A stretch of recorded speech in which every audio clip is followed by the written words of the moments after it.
ಆಕಾಶವಾಣಿ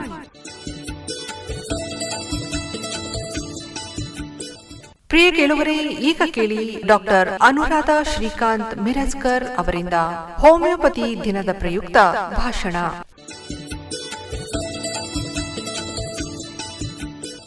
ಎಲ್ಲರಿಗೂ ನಮಸ್ಕಾರ. ಏಪ್ರಿಲ್ 10 ವಿಶ್ವ ಹೋಮಿಯೋಪತಿ ದಿನ, ಅಂದರೆ ವರ್ಲ್ಡ್ಸ್ ಹೋಮಿಯೋಪತಿ ಡೇ. ಈ ದಿನ 1755ರಂದು ಹೋಮಿಯೋಪತಿ ವೈದ್ಯ ಪದ್ಧತಿಯ ಜನಕ ಡಾಕ್ಟರ್ ಕ್ರಿಶ್ಚಿಯನ್ ಫ್ರೆಡರಿಕ್ ಸ್ಯಾಮ್ಯುಯಲ್ ಹನಿಮನ್ ಇವರ ಜನ್ಮದಿನ. ಹನಿಮನ್ ಜರ್ಮನಿ ದೇಶದಲ್ಲಿ ಸೆಕ್ಸೋನಿ ಊರಲ್ಲಿ ಒಂದು ಬಡ ಕುಟುಂಬದಲ್ಲಿ ಏಪ್ರಿಲ್ 10ರಂದು ಜನಿಸಿದರು. ಬಾಲ್ಯದಿಂದಲೇ ಪ್ರತಿಭಾವಂತರಾಗಿದ್ದು ಅನೇಕ ಭಾಷೆಗಳನ್ನು ಕಲಿತಿದ್ದರು.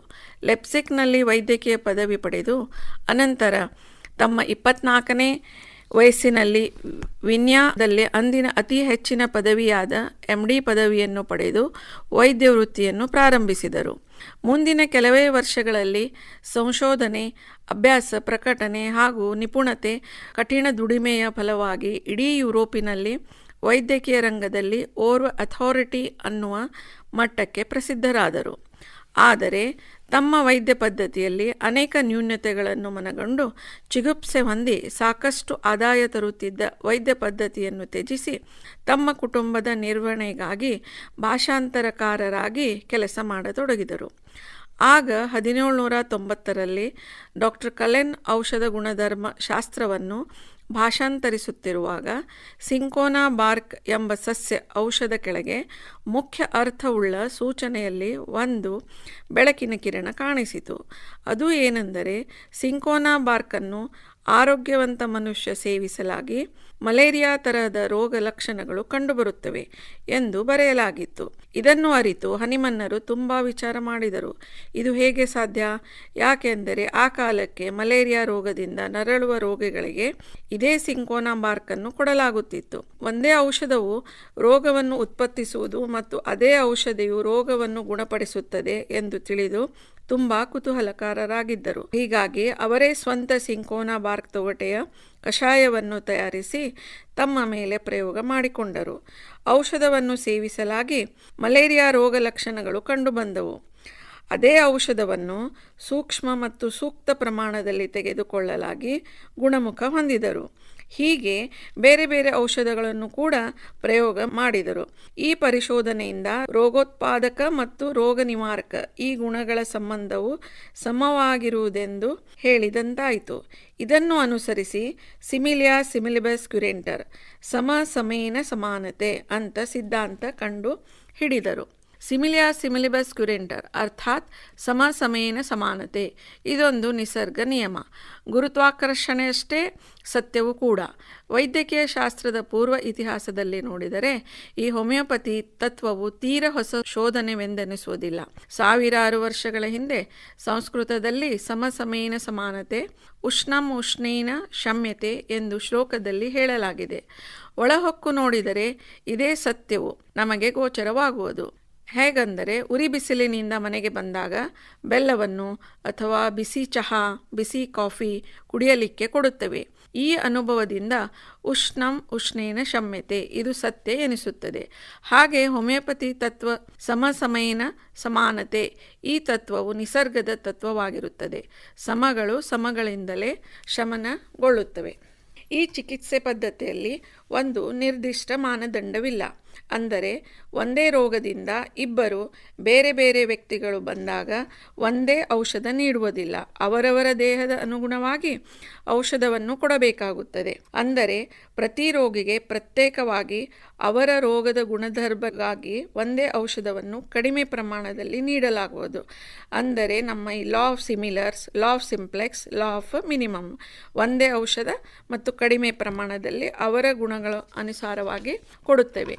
ಇಲ್ಲಿ ಕೇವಲ ರೋಗಕ್ಕೆ ಚಿಕಿತ್ಸೆ ನೀಡುವ ಬದಲು ರೋಗಿಯ ಆರೋಗ್ಯದ ಇತಿಹಾಸ, ವ್ಯಕ್ತಿತ್ವ, ಜೀವನ ಶೈಲಿ, ಭಾವನಾತ್ಮಕ ಸ್ಥಿತಿ ಗಮನಿಸಿ ಆ ವ್ಯಕ್ತಿಯ ದೇಹದಲ್ಲಿರುವ ನೈಸರ್ಗಿಕವಾಗಿ ರೋಗ ಗುಣಪಡಿಸುವ ವ್ಯವಸ್ಥೆಗೆ ಪೂರಕವಾಗುವಂತೆ ಚಿಕಿತ್ಸೆ ನೀಡಲಾಗುತ್ತದೆ.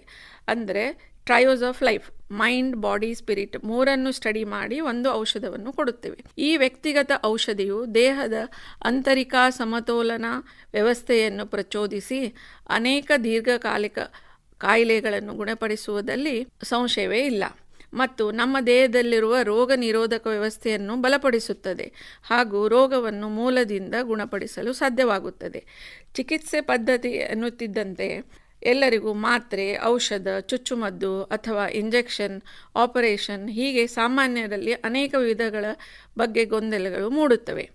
ಆದರೆ ನಮ್ಮ ಹೋಮಿಯೋಪತಿ ಚಿಕಿತ್ಸೆ ಪದ್ಧತಿಯಲ್ಲಿ ಇದ್ಯಾವುದೂ ಇರುವುದಿಲ್ಲ.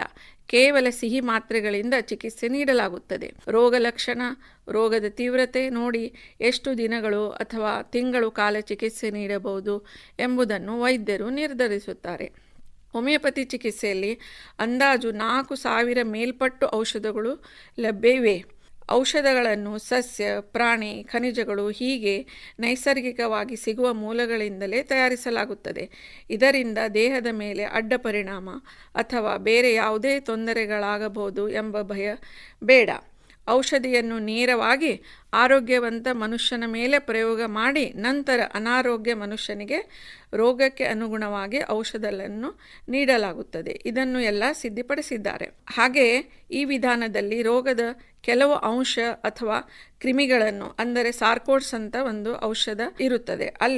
ಅಂದರೆ ಈ ವಿಧಾನದಲ್ಲಿ ರೋಗದ ಕೆಲವು ಅಂಶ ಮತ್ತು ಕ್ರಿಮಿಗಳನ್ನು ತೆಗೆದುಕೊಂಡು ಸ್ಟರ್ಲೈಸ್ ಮಾಡಿ ಕ್ರಿಮಿ ಶುದ್ಧೀಕರಣ ಮಾಡಿ ಔಷಧ ತಯಾರಿಸಿ ನೀಡಲಾಗುತ್ತದೆ. ಈ ಎಲ್ಲ ಅಂಶಗಳು ಅತ್ಯಂತ ಶ್ರೇಷ್ಠ ಎಂದು ಪರಿಗಣಿಸಲಾಗಿದೆ.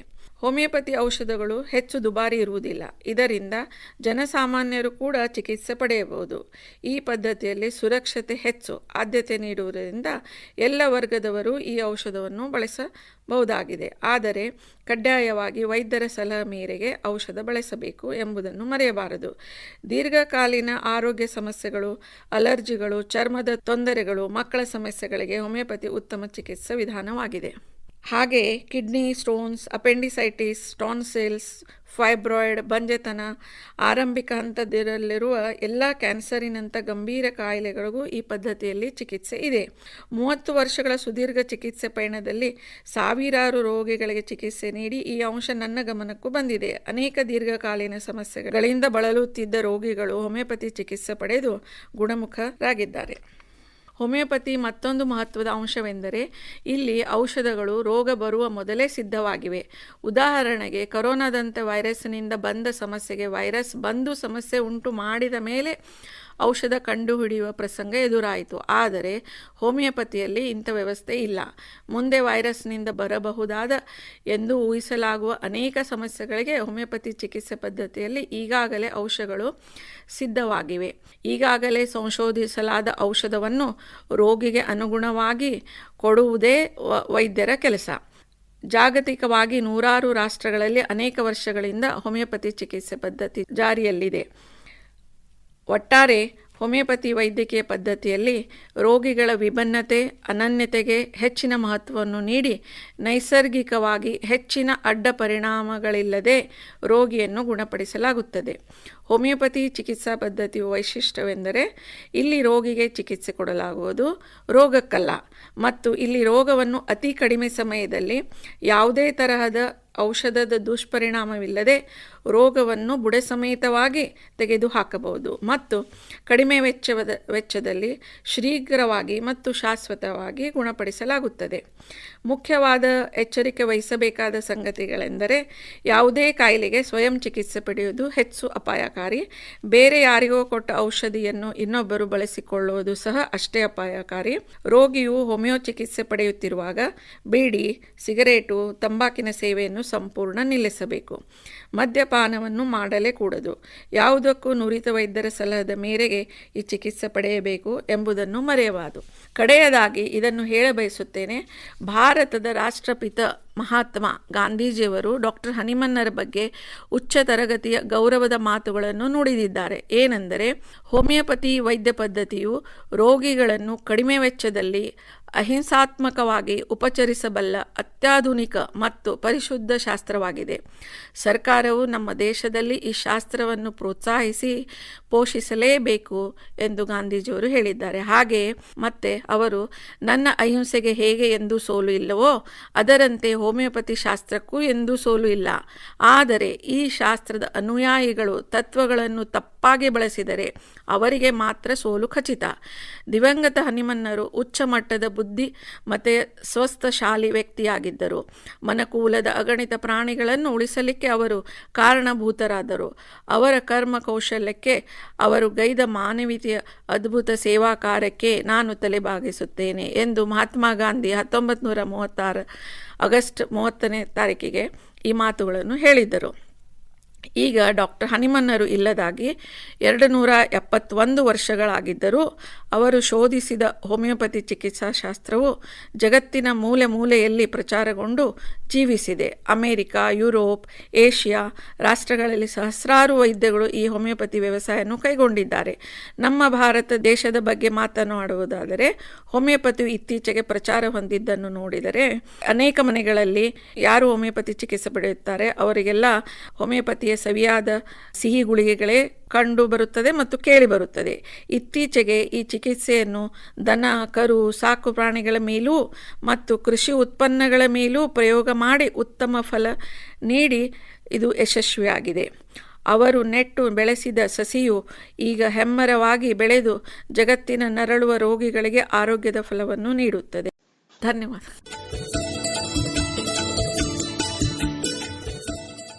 ಪ್ರಿಯ ಕೇಳುಗರೆ, ಇದುವರೆಗೆ ಡಾಕ್ಟರ್ ಅನುರಾಧ ಶ್ರೀಕಾಂತ್ ಮಿರಜ್ಕರ್ ಅವರಿಂದ ಹೋಮಿಯೋಪತಿಯ ಬಗ್ಗೆ ಭಾಷಣ ಕೇಳಿದಿರಿ.